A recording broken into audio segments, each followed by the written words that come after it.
block. That's good because you can make the guardians anybody. Like the guardians don't just have to be people you know. They can be other wallets that you own, like that you have to sign off on. And so it's like you can't send off all your crypto unless you have access to all 5 wallets that you own. That's a good solution. The above is a basic design and can be augmented. Session keys and permissions mechanisms like ERC 7715 and can help support different balances between convenience and security for different applications.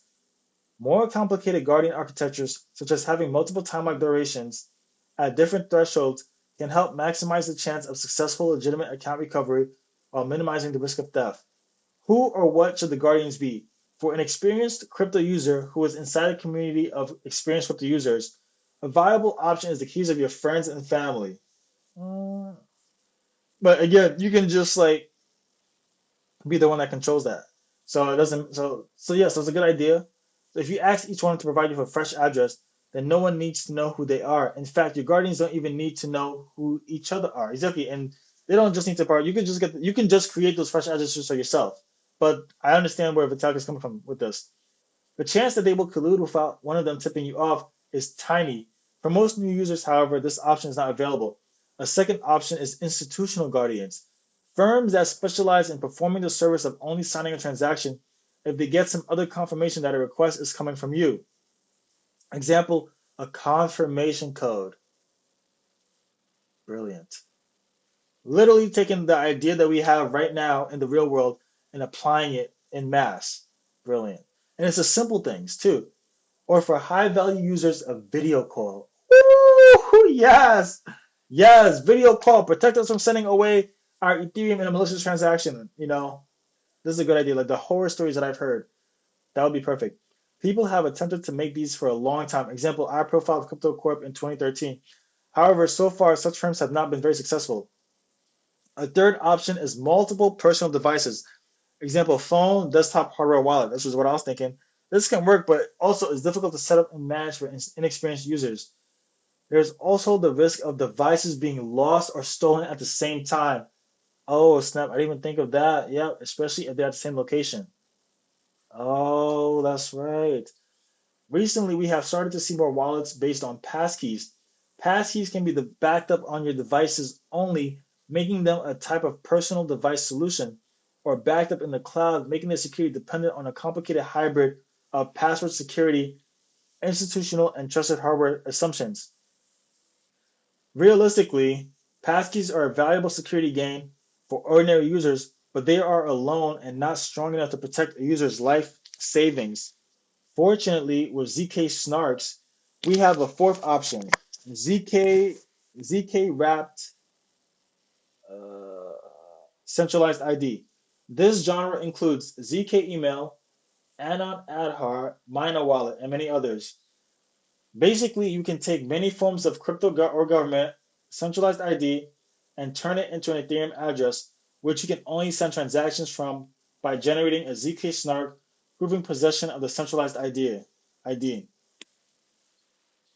Your own devices, types of guardian, friends or family, or he just illustrated the picture, specialized guardian. For those of you who can't see, he has a picture of your own device and a bubble type of guardians, and then friends and family.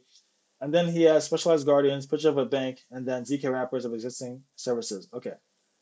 So with this addition, we now have a wide array of options, and ZK Wrap centralized ID is uniquely noob friendly. For this to work, it needs to be implemented with a streamlined and integrated user interface. You should be able to just specify that you want example@gmail.com as a guardian, and it should automatically generate the corresponding ZK email Ethereum address under the hood. Advanced users should be able to enter their email, along with perhaps a salt value for privacy that would be saved in that email, into an open source third party application and confirm that the address generated is correct. That the same should be true for any other supported Guardian type.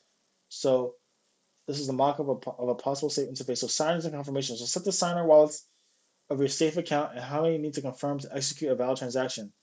So you have the signer name, so you can have like multiple signers, and then the signer's Ethereum address, something like this. But how does it work in practice. Note that today, one practical challenge with ZK email specifically is that it depends on DKIM signatures, which uses keys that are rotated once every few months, and these keys are not themselves signed by any other authority.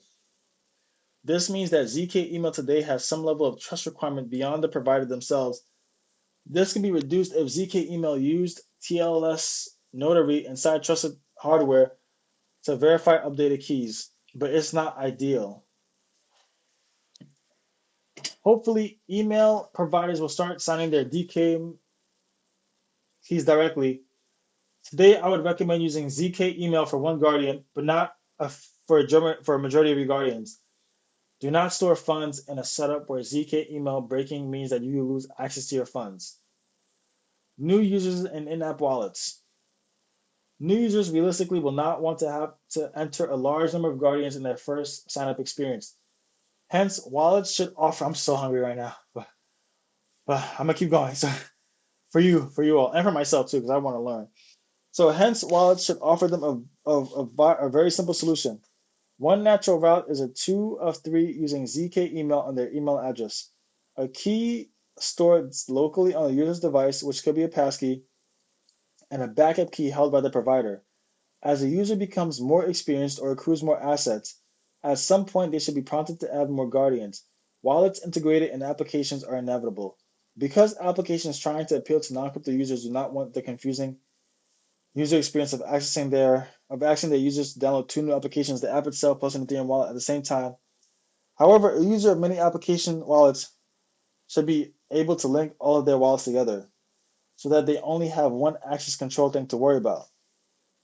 The simplest way to do this is a hierarchical scheme where there is a fast linking process that allows the user to set their primary wallet to be the guardian of all their in-app wallets. The Farcaster client Warpcast supports this already.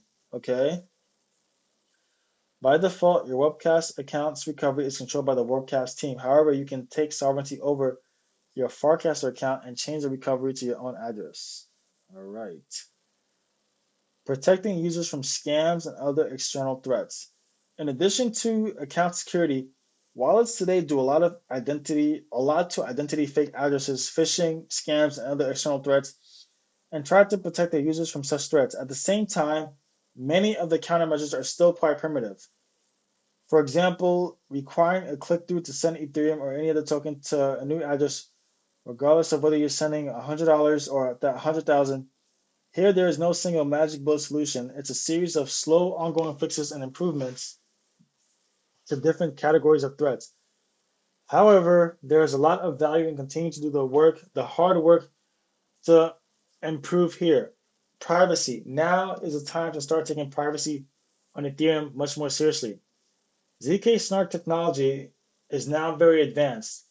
Privacy technologies that mitigate regulatory risk without relying on backdoors, such as privacy pools, are growing more mature, and secondary infrastructure like Waku and ERC-4337 mempools is slowly becoming more stable.